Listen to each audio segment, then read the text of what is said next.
Bureau report, जी media. UP में योगी force ने अपराधियों और क्राइम का दम निकालने वाला ऑपरेशन किया है। एक दो नहीं बल्कि 1 लाख से अधिक अपराधियों के खिलाफ कार्रवाई हो चुकी है। कुल मिलाकर यूपी में अपराधियों के खिलाफ 10 ऑपरेशन चलाए गए और बुलडोजर बाबा के ऑपरेशन त्रिनेत्र के बाद तो अपराधी भागे भागे फिर रहे हैं।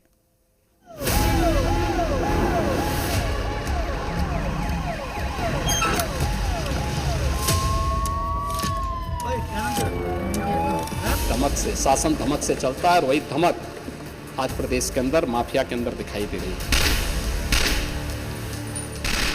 योगी फोर्स का 10 का दम, अपराधी बेदम।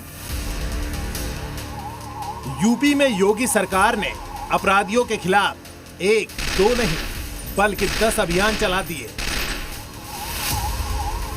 ऑपरेशन गरुड़, ईगल, मजनू, रक्षा, बचपन, खोज, शील्ड, डिस्ट्रॉय, नशा मुक्ति और त्रिनेत्र शामिल है। मिशन शक्ति फेज 5 के तहत अपराधियों के खिलाफ ये अभियान चलाए गए। कुल मिलाकर 1 लाख से ज्यादा आरोपियों के खिलाफ कानूनी एक्शन हो चुका है। क्राइम के खिलाफ योगी की जीरो टॉलरेंस पॉलिसी ने अपराध और अपराधी दोनों का सफाया कर दिया। उत्तर प्रदेश में सीएम योगी ने अपराधियों की कमर तोड़ दी है। ऑपरेशन त्रिनेत्र के जरिए लगभग 1 लाख अपराधियों को सजा मिल चुकी है और कई हजार ऐसे अपराधी हैं, लगभग 22,000 से ज्यादा अपराधी हैं जो मौत के घाट उतार दिए गए हैं। योगी फोर्स ने अपराधियों के खिलाफ अपनी तीसरी आंख खोल दी है। क्राइम पर कंट्रोल करने में ऑपरेशन त्रिनेत्र अहम रहा। इसमें पूरे यूपी में 11 लाख से ज्यादा सीसीटीवी कैमरे लगाए गए। इन कैमरों को पुलिस स्टेशन से कनेक्ट किया गया और इनकी वजह से डकैती और लूट समेत 5,700 से ज्यादा अपराधों का खुलासा हो पाया। सीसीटीवी कैमरों की मदद से क्राइम को सुलझाने और अपराधियों को पकड़ने में यूपी पुलिस का सक्सेस रेट बढ़ गया।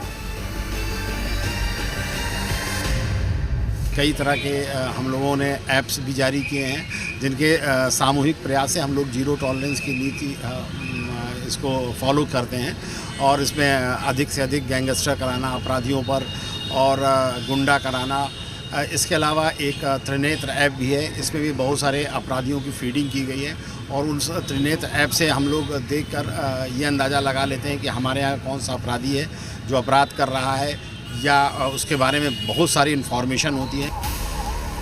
यूपी पुलिस जिस तेजी और कॉन्फिडेंस के साथ अपराधियों पर एक्शन ले रही है उसकी सिर्फ एक वजह है, योगी की खुली छूट। यानी यूपी में अपराधियों को पहले की सरकारों की तरह कोई डिस्काउंट नहीं मिलता है।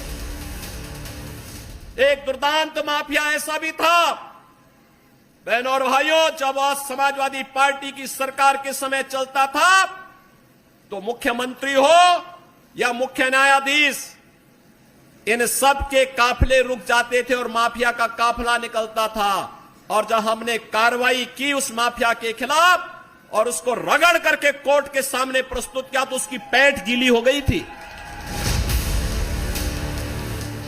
यूपी में अपराधी किसी भी धर्म या जाति का हो, कानून तोड़ने पर उसका शर्तिया इलाज होता है। इसलिए देश में अब लॉ एंड ऑर्डर की बात होने पर यूपी मॉडल का एग्जाम्पल दिया जाता है। लखनऊ से प्रीति श्रीवास्तव के साथ ब्यूरो रिपोर्ट, जी मीडिया।